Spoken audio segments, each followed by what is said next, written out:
வணக்கம். யாருக்கு யார் பி டீம்னே தெரியலங்க. 2026 சட்டமன்ற தேர்தலில் திமுகவுக்கு யார் பி டீமு, பாஜகவுக்கு யார் பி டீமுங்கிறது மிகப்பெரிய கேள்வியாக போயிட்டு இருக்கு.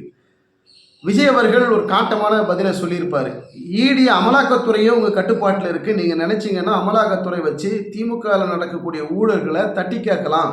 அவருடைய திமுகவில் ஊழல் செய்த அமைச்சர்களை கைது பண்ணக்கூடிய ஈடு ரைடு பண்ணி கைது செய்யக்கூடிய இடத்துல நீங்கள் இருக்கிறீங்க. ஏன் செய்ய மாட்டீங்க? ஏன் இவ்வளோ நடிக்கிறீங்க?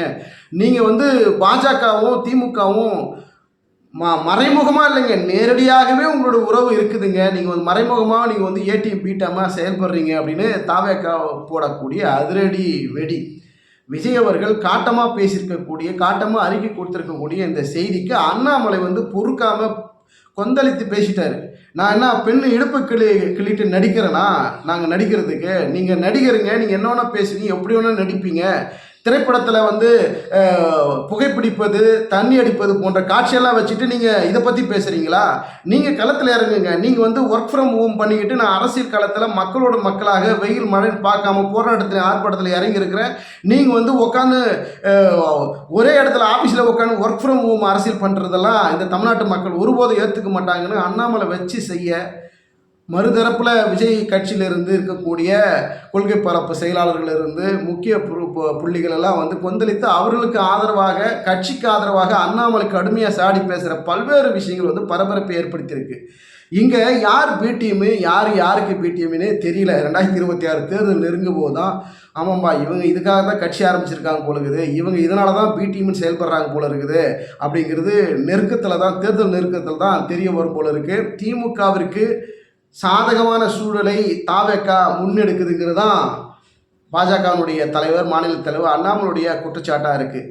ஆனால் விஜய் அவருடைய குற்றச்சாட்டு பாஜகவும் திமுகவும் ஒன்று சேர்ந்து பல வேலைகளை செய்கிறாங்க, இது மக்கள் பாதிக்கக்கூடிய, மக்களுக்கு விரோதமான செயலில் ஈடுபடுறாங்க அப்படிங்கிறது விஜய் அவருடைய குற்றச்சாட்டு.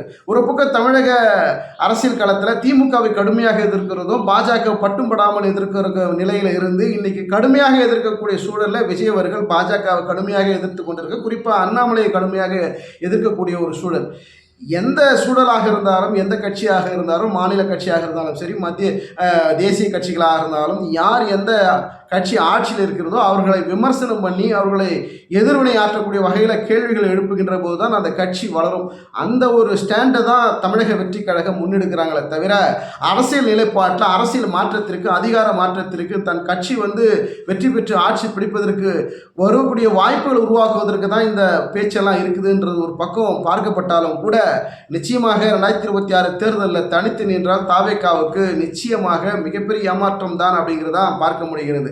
ஒரு பக்கம் திமுகவை கடுமையாக எதிர்க்கிறாங்க, இன்னொரு பக்கம் பாஜகவை கடுமையாக எதிர்க்கக்கூடிய ஒரு சூழல் உருவாக்குறாங்க. அப்போது யாருடன் கூட்டணி? இன்னைக்கு பாஜகவுடன் அதிமுக கூட்டணி வைக்கிறதுல பல்வேறு கட்ட பேச்சுவார்த்தையில் நெருங்கி கொண்டிருக்கக்கூடிய ஒரு சூழல் முடிவுக்கு வரக்கூடிய ஒரு சூழலாக இருக்கிறது. அப்போ தாவேக்கா தனித்து தான் போட்டிங்கிற ஒரு சூழல் உருவாகி கொண்டிருக்கின்ற போது இவர்கள் குரல் உயர்த்துவது, இவருடைய அறிக்கை யாரை தாக்குவதற்கு, இவருடைய அரசியல் யாரை வெற்றி பெறுவ செய்வதற்குங்கிற பல்வேறு கேள்விகள் இருக்கிறது. இந்த காரணி பார்த்துட்டு இருக்கக்கூடிய உங்களுடைய கருத்துக்களை கமெண்ட் செக்ஷனில் பதிவு பண்ணுங்கள். தமிழக வெற்றி கழகம் விஜயனுடைய அரசியல் செயல்பாடுகள் 2026 தேர்தலில் பலிக்குமா? யாருக்கு சாதகமான அரசியலை விஜய் அவர்கள் முன்னெடுக்கிறார் அப்படிங்கிறது உங்களுடைய கருத்துக்களை கமெண்ட் செக்ஷனில் பதிவு பண்ணுங்கள். நாங்களும் உங்களுடைய கருத்துக்களை ஆவலுடன் தெரிந்து கொள்வதற்கு காத்து கொண்டிருக்கிறோம். நன்றி, வணக்கம்.